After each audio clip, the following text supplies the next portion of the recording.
कभी नक्सलियों का गढ़, आज है शांति का शहर।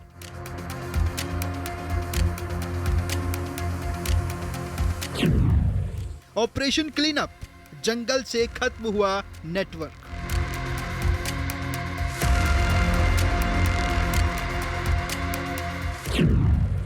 नई सूबा का बीजापुर, शांति से समृद्धि तक।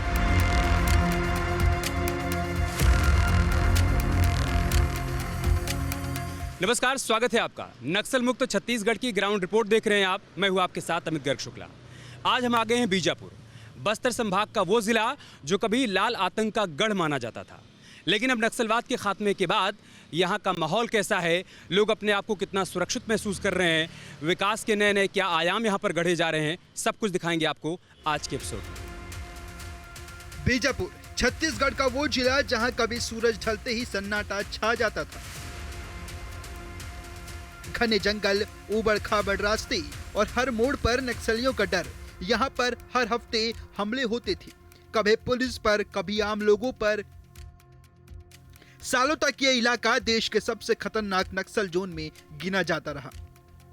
लेकिन अब तस्वीर बदल चुकी है। जहां कभी बारूद की गंध थी, वहां अब विकास की खुशबू है। तो बीजापुर के बस स्टैंड पर मौजूद हैं हम। एक बस यहाँ से जा रही है, तमाम यात्री यहाँ पर बैठे हुए हैं बस के भीतर। उनसे बातचीत करते हैं और जानते हैं कि क्या क्या बदल गया है, कैसा माहौल यहाँ पर देखने को मिल रहा है। क्या नाम भाई आपका? शंकर कड़ियाम। शंकर, कहाँ जा रहे हो? चेरला जा रहे हैं। अच्छा, तो अभी इधर सब सुरक्षित हैं, सब अच्छा महसूस कर रहे हो? हाँ, अच्छा ही है। हाँ? अच्छा ही है। अच्छा लग रहा है अभी इधर? हाँ? कोई डर तो नहीं लगता? नहीं, हाँ? पहले दिक्कत होता था, अभी अच्छा है। क्या दिक्कत होती थी? बस नहीं था तो कमांडर में आने जाने। अभी सवारी अच्छा खुल के बैठ के जाते हैं। पहले बस चलने में भी दिक्कत होती हाँ। थी, अभी सब सुरक्षित महसूस कर रहे हो? हाँ जी। क्या करते हो शंकर आप? कुछ नहीं, खेती काम करते हैं सर। खेती किसानी का काम करते हो? जी।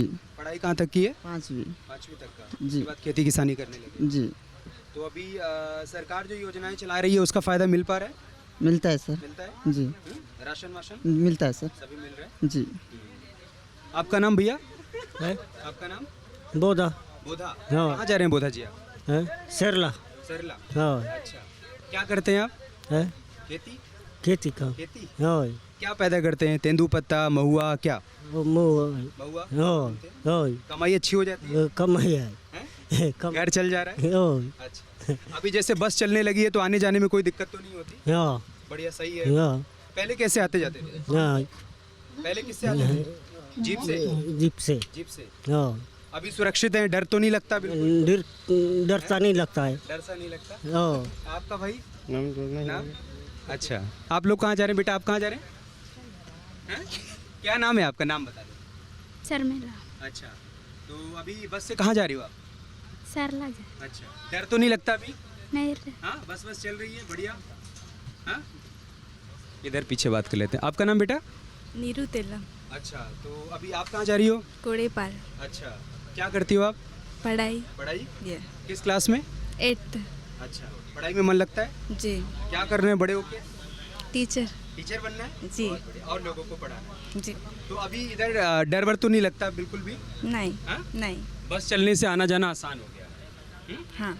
सुना था पहले डर का माहौल था, कैसा था यहाँ पे? हाँ। किससे कहानियाँ तो सुनते रहे होंगे? हैं? सुनते थे भाई? जी। डर लगता था पहले? पहले डर लगता था ना। पहले डर लगता था। अभी डर नहीं नहीं है? नहीं है सर। सरकार ने सब ठीक कर दिया? हाँ ठीक है। हाँ? डर नहीं है अभी। अभी डर नहीं है? नहीं। पहले डर था हम्म। कि बस में जा रहे हैं, बस उड़ सकती है, कुछ भी हो सकता है। हाँ? अभी नहीं है डर। अभी डर नहीं है। सरकार बढ़िया काम कर रही है? हाँ ठीक कर रही है ना सब। पहले डर लगता था? पहले डर लगता था अभी, लेकिन कुछ नहीं है अभी। कैंप बन जाने से अच्छा हुआ इधर? अच्छा, मुर्गीनार में तो है सर। अच्छा, हाँ कैंप बन जाने से डर खत्म हो गया? हाँ जी जी। ठीक है।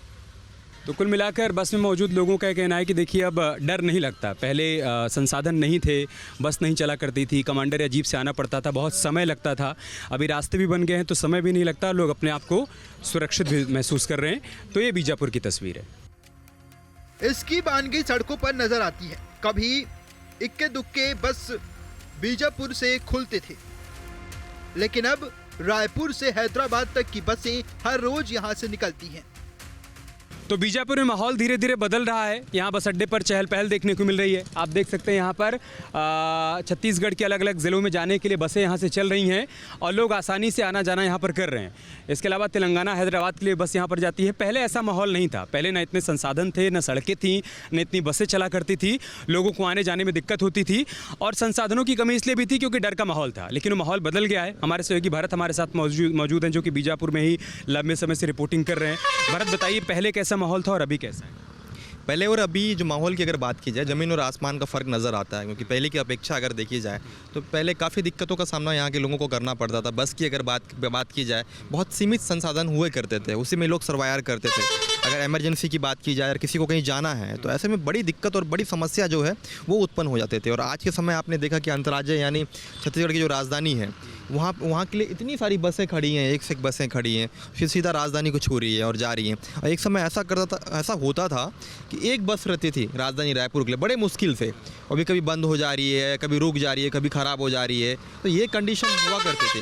कैंप स्थापित होने के बाद ये स्थिति बदली है। हाँ बिल्कुल, कैंप स्थापित होने के बाद काफ़ी सारे चेंजेस हुए हैं। अगर आप देखिए, अगर नक्सलियों के कोर इलाके से जो लोग हैं वो सीधे तौर पे जिला मुख्यालय से डायरेक्ट जुड़ पा रहे हैं। जो लोग आंध्रा जा रहे हैं या फिर अन्य इलाके पे जा रहे हैं या फिर कहीं भी किसी कार्य से जा रहे हैं तो बड़ी समस्या उनके सामने उत्पन्न होती थी। तो वो पहाड़ियों के रास्ते से भी जाते थे दूसरे राज्य अगर उनको जाना है कुछ कार्य के लिए। वो अब सीधे संसाधन की आवश्यकता हो गई है, बस के माध्यम से वो सीधे तौर पर जा रहे हैं। तो एक बदलाव की जो नींव है वो बस्तर में देखने को मिल रही है, बीजापुर में देखने को मिल रही है। तो काफ़ी लाइन में गए तो नक्सल मुक्त होने के बाद अलग तरीके की बयार बह रही है, यहाँ पर विकास की बयार बह रही है।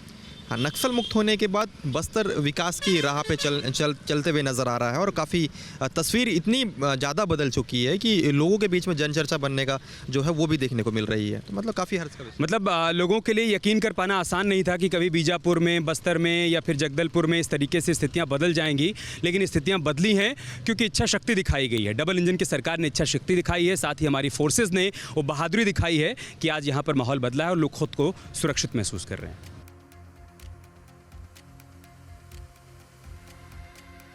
लेकिन ये सब ऐसे ही नहीं बदला। दरअसल बीजापुर कभी नक्सल हिंसा का पर्याय रहा। यह इलाका अब शांति की नई कहानी लिख रहा है। घने जंगलों और दुर्गम पहाड़ियों में छिपे नक्सलियों पर सुरक्षा वालों ने लगातार दबाव बनाए रखा।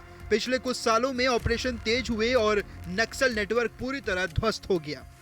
और सबसे बड़ी कामयाबी मिली छत्तीसगढ़ तेलंगाना बॉर्डर पर मौजूद करेगुट्टा के पहाड़ों पर। 22 अप्रैल को नक्सलियों के खिलाफ देश का सबसे बड़ा ऑपरेशन चलाया गया। हम इस वक्त खड़े हैं बीजापुर के करेगुट्टा हिल्स पर, जहां पर इस साल 26 जनवरी 2026 को तिरंगा फहराया गया। लेकिन यहां तिरंगा फहराया जाना आसान नहीं था। पिछले साल अप्रैल महीने तक यहां डर और भय का माहौल था। कारण यह था कि हिल्स के ऊपर नक्सलियों ने अपना सबसे बड़ा बेस बना रखा था। लेकिन यहाँ पर देश का सबसे बड़ा नक्सल विरोधी अभियान चला और लगभग महीने भर के भीतर हमारे जवानों ने 30 से ज़्यादा नक्सलियों का खात्मा कर दिया। यहाँ से नक्सलवाद का खात्मा हुआ, जिसके बाद इस साल 26 जनवरी 2026 को पहली बार तिरंगा फहराया गया। करेगुट्टा के पहाड़ों पर सुरक्षा बलों का ऑपरेशन 21 दिनों तक चला। इस ऑपरेशन में सुरक्षा बलों ने 31 नक्सलियों को मार गिराया, जिसमें 16 महिला और 15 पुरुष नक्सली शामिल थे। पुलिस के मुताबिक नक्सलियों ने पहाड़ की गुफाओं में लगभग 250 गुफाओं में ठिकाना बना रखा था। बड़े कैडर के इलाज के लिए अस्पताल में मौजूद थे।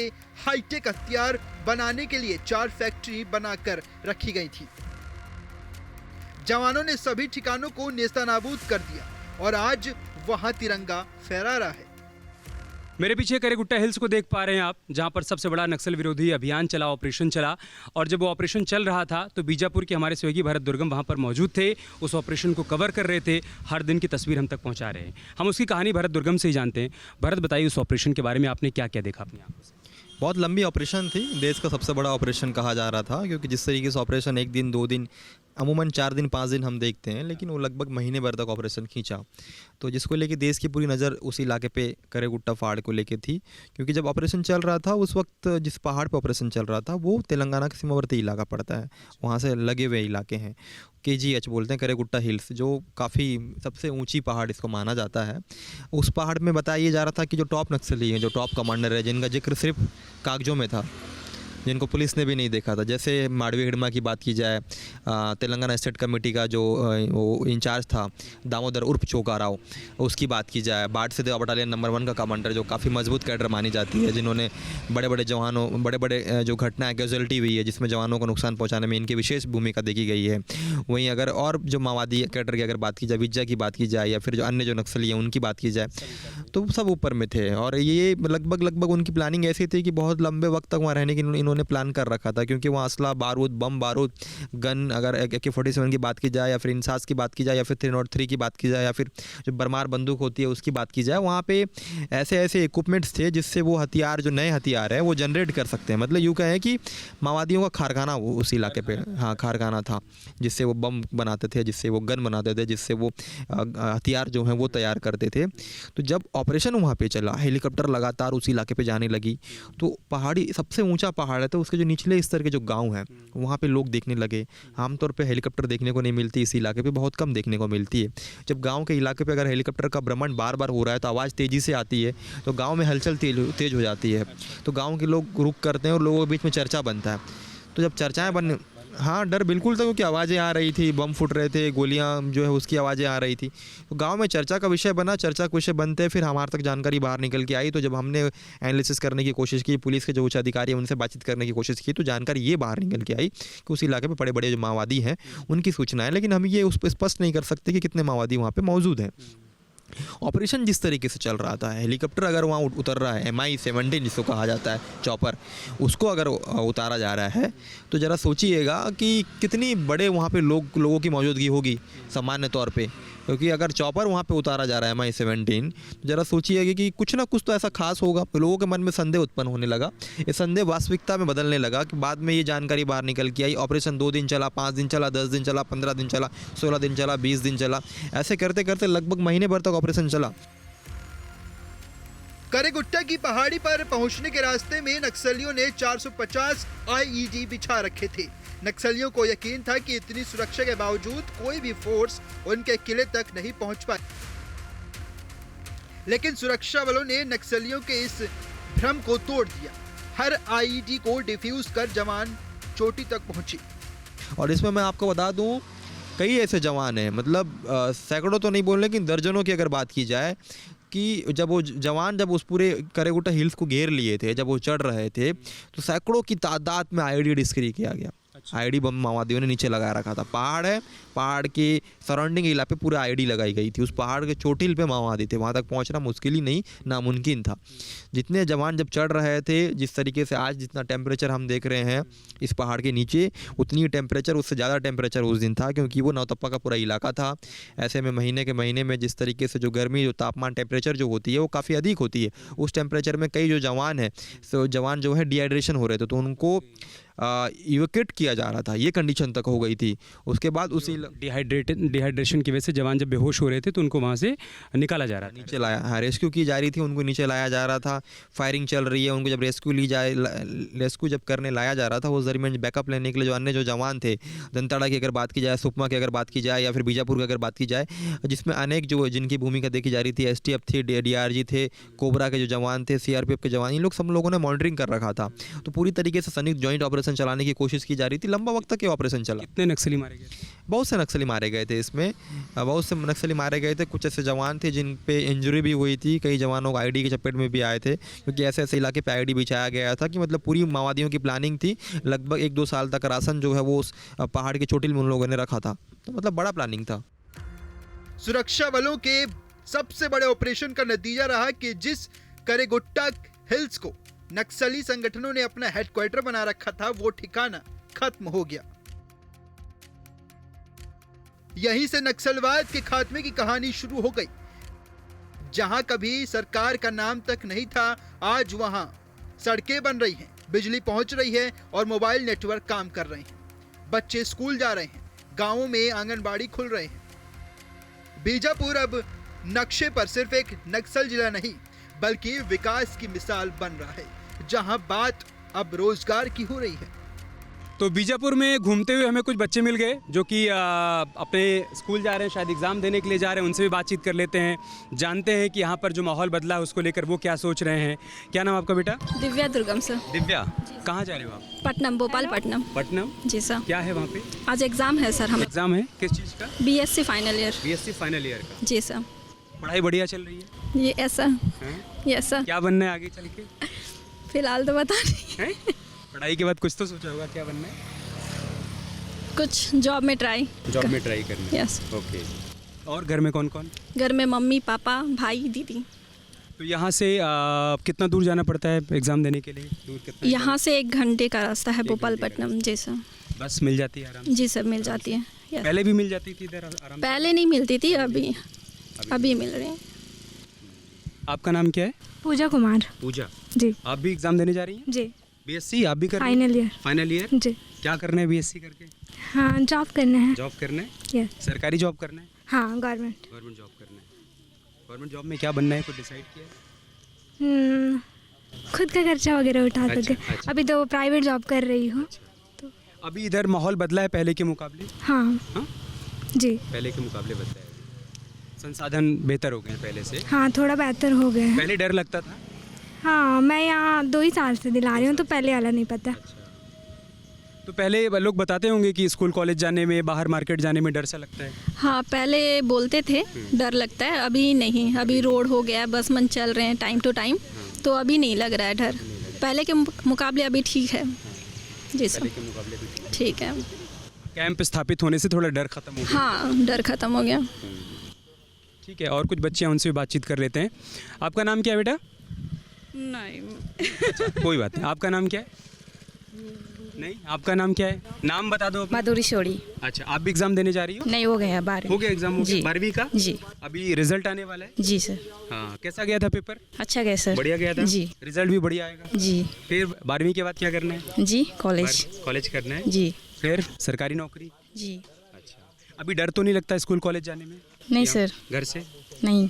कितना दूर है घर से स्कूल कॉलेज? जी अब मैं मदकपल जा रही हूँ। अच्छा, ओके। आपका नाम बेटा? अनीता आप कौर। क्या कर रहे हो? सर पढ़ाई कर रहा हूँ। किस क्लास में? 8th में। 8th में? Yes sir. बढ़िया चल रही है पढ़ाई? Yes sir. अच्छा, तो आपको क्या बनना है आगे चल के? सर जॉब करना। जॉब करना है? यस। अच्छा, पहले जैसे हम लोग सुनते थे यहाँ पर एक डर का माहौल हुआ करता था, बच्चे नहीं जाते थे घर से निकल के स्कूल तक, अभी वो सब डर नहीं है? No sir. हाँ? No sir. नक्सलवाद खत्म होने के बाद चीज़ें ठीक हो गई हैं? Yes sir. कैंप स्थापित होने के बाद? Yes sir. और आपको पढ़ाई के अलावा क्या क्या पसंद है? फिल्में देखना? यस। गाने सुनना? यस। कौन सी फिल्म पसंद है आपको? सर नाम याद नहीं। नाम नहीं याद है? साउथ की, बॉलीवुड? Yes sir. अल्लू अर्जुन पसंद है? Yes sir. अच्छा, ठीक है। तो आपने सुना इन बच्चों को, अभी धीरे धीरे चीज़ें बदल रही हैं। पहले आसान नहीं था घर से निकलकर स्कूल कॉलेज जाना, बसें भी नहीं हुआ करती थी, डर का एक माहौल भी होता था, घर परिवार के लोग भी हिम्मत नहीं जुटा पाते थे कि बच्चे घर से निकलकर इतनी दूर तक स्कूल कॉलेज जाएं, और जाएंगे तो सुरक्षित लौटेंगे या नहीं लौटेंगे इस बात का भरोसा नहीं होता था। लेकिन आज वो भरोसा जगा है। कैंप स्थापित होने से सरकार ने जो इच्छा शक्ति दिखाई, नक्सलवाद का खात्मा हुआ, उससे सुरक्षा की गारंटी मिली, एक प्रकार से कह सकते हो। भरोसा जगा है कि हम घर से बाहर निकल कर जाएंगे तो उसके बाद सुरक्षित घर लौट पाएंगे। लेकिन नक्सलवाद से मुक्ति के लिए सुरक्षा वालों ने भी बड़ी कुर्बानी दी है, और इसी कुर्बानी का नतीजा है कि आज इन हाईवे पर फर्राटे से गाड़ियां दौड़ रही हैं। उसे बनाने में 28 जवानों ने अपनी जान दे दी है। मेरे पीछे जो रोड देख पा रहे हैं आप, ये जगरगुंडा को बीजापुर से जोड़ती है। लगभग 100 किलोमीटर के आसपास की दूरी है इस रोड की। इसकी कहानी यह है कि सड़क के निर्माण में 28 से ज़्यादा जवानों ने शहादत दी है। मतलब ये कि जवानों के खून पसीने से बनी हुई है ये सड़क, और इस सड़क के निर्माण के बाद उन तमाम जवानों को श्रद्धांजलि भी दी गई। यहाँ पर बाकायदा एक प्रवेश द्वार बनाया गया, लिखा गया शहीद स्मृति द्वार। जिला बीजापुर 168 बटालियन केंद्रीय रिजर्व पुलिस बल के शहीदों को नमन करता है द्वार। यानी जिन जवानों ने शहादत दी थी, जिनकी शहादत और जिनकी कुर्बानी से सड़क का निर्माण हो पाया था, उनको श्रद्धांजलि दी गई। आप देख पाएंगे यहाँ पर उन जवानों की तस्वीरें भी लगाई गई हैं। बारी बारी से उन सभी को यहाँ पर याद किया गया है, उनकी कुर्बानी को, उनकी शहादत को याद किया गया है। हमारे सहयोगी भरत हमारे साथ मौजूद हैं, जिन्होंने इस रोड को बनते हुए देखा है। इन जवानों की जब शहादत हुई तब भी भरत यहाँ पर मौजूद थे। भरत, हम चाहते हैं कि उस कहानी को आप अपनी ज़ुबानी बताइए कि कैसे सड़क का निर्माण हुआ। देखिए ये बीजापुर का टी पॉइंट है और टी पॉइंट से लेके जगरगुंडा, मतलब जगरगुंडा का जो इलाका है वो बेहद खतरनाक इलाका कहा जाता है। इस सड़क से जब सड़क निर्माण की गई थी, जब निर्माण हो रही थी, उस दरमियान मैंने बहुत करीब से देखा, क्योंकि उस वक्त मैं खुद ग्राउंड रिपोर्टिंग करता था न्यूज़ स्टेट में। हमने बहुत करीब से दिखाने की भी कोशिश की थी कि जिस तरीके से रोड बन रही थी, जब रोड बन रही थी तो नक्सलियों के द्वारा, माओवादियों के द्वारा लगातार अलग अलग तरीके से हमले करने की कोशिश की जाती थी। कईयों बार फायरिंग होती थी, कईयों बार ऐसा होता था कि लगातार मतलब विस्फोटक जैसी स्थितियाँ देखने को मिलती थी। कई जो गाड़ियाँ होते थे जो इस पे लगते थे रोड को बनाने के लिए, निर्माण करने के लिए, उसको आगजनी की जाती थी, कई लोगों को नुकसान पहुंचा जाता था। उसी बीच में आईडी का इस्तेमाल जो माओवादी हैं नुकसान पहुंचाने के लिए करते हैं। जब आमतौर पे बस्तर के इलाकों पे सड़क बनता है, सड़क बन रहा है या फिर बनने की कोशिश की जा रही है, जब निर्माण हो रहा है, उस दरमियान सबसे पहले सुरक्षा लगाया जाता है। जब सुरक्षा लगाई जाती है उसके बाद फोर्स से जब पूरी मूवमेंट हो जाती है, होने के बाद गाड़ियाँ आती है। गाड़ियाँ आने के बाद फिर जो कार्य होता है, निर्माण कार्य, वो उसको शुरू किया जाता है। तो जब निर्माण कार्य शुरू हो रहा था उस दरमियान जवानों की जो मुस्तैदी है वो भी होती थी। जब मुस्तैदी होती थी उस दरमियान जवान जब है अलग अलग तरीके से लोकेशन लेते थे, तो कई बार आईडी का शिकार होते थे। आईडी अर्थात जो आईडी बम होता है उसका शिकार होते थे। तो कई जवान जो हैं उनकी शहादत भी हुई है, कई बार मुठभेड़ जैसी स्थितियाँ भी हुई है, गोलियाँ भी चली हैं। तो कई जो जवान हैं वो शहीद भी हुए हैं। इसलिए इस द्वार को आप देख रहे हैं, शहीद स्मृति द्वार इसको लिखा गया। नक्सली नहीं चाहते थे कि रास्ता बने, ये बिल्कुल श्योरिटी, क्योंकि स्थितियाँ वैसी नहीं थी, क्योंकि माओवाद 4 दशक से बस्तर में काबिज है। और जिस इलाके पे हम खड़े हैं, जिस सड़क पे हम खड़े हैं, जिस जमीन पे हम खड़े हैं, ये कहना मैं बिल्कुल नहीं चाहूँगा, क्योंकि इसी इलाके पे मैं कई बार फंसा हूँ। 2 बार फायरिंग भी यहाँ पे हुई थी जब मेरी वहाँ से उस तरफ से वापसी हो रही थी। तो ये बहुत नॉर्मल जगह नहीं है। तभी आप ये जवानों की तस्वीर आप देख रहे होंगे। ये जो जवान हैं जो देश के लिए शहीद हुए हैं, इस सड़क बनाने में इनकी खून की जो साई है, आप ये कह सकते हैं कि उनके द्वारा बलिदान दिया गया है, तब जाके ये सड़क बनी है। और आज हम यहाँ पर खड़े हो पाए। आप देखिए सभी का नाम भी इस पर लिखा हुआ है। संतोष कुमार लिखा हुआ है, नेकपाल लिखा हुआ है, इधर DK पांडे जी का नाम लिखा हुआ है, जगनेश कुमार हैं, भूषण तिरके हैं। ये सभी वो जवान हैं जिनकी समय समय पर जिन्होंने बलिदान दिया नक्सलियों के हमले में, जिनकी जान गई, लेकिन जवान रुके नहीं। वो लगातार अपने काम में डटे रहे।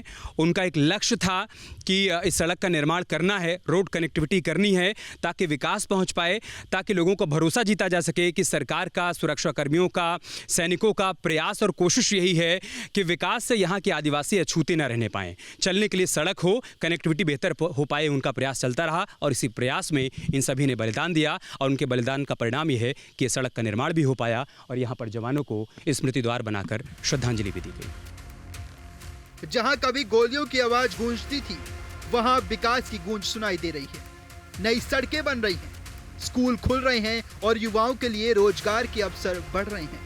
स्थानीय लोग भी अब खुले तौर पर सरकार के साथ खड़े हैं, लेकिन नक्सलवाद के खात्मे को लेकर अभी भी कुछ सवाल बचे हैं। महेश जी, आखिरी सवाल की सशस्त्र नक्सलवाद तो ख़त्म हो गया जैसा सरकार की तरफ से ऐलान किया गया, जो वैचारिक नक्सलवाद है उसका खात्मा कैसे होगा और कब तक होगा? ये मैं बोलना पहले चाह रहा था, लेकिन धन्यवाद आपको शुक्ला जी।